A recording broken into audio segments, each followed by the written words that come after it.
Kogonda xaridorga sigaretni do'kon ichida chekmang deb tanbeh bergan sotuvchi kaltaklandi.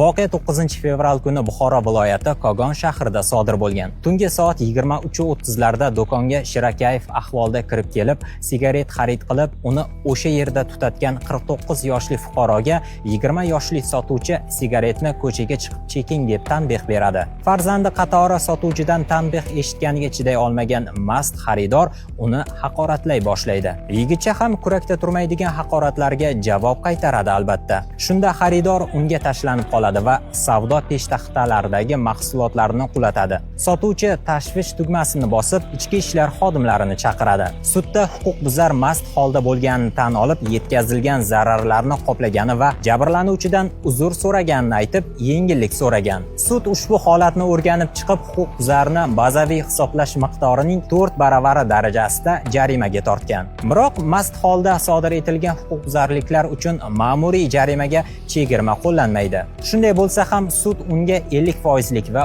30% chegirmalardan foydalanish imkonini ham taqdim etgan.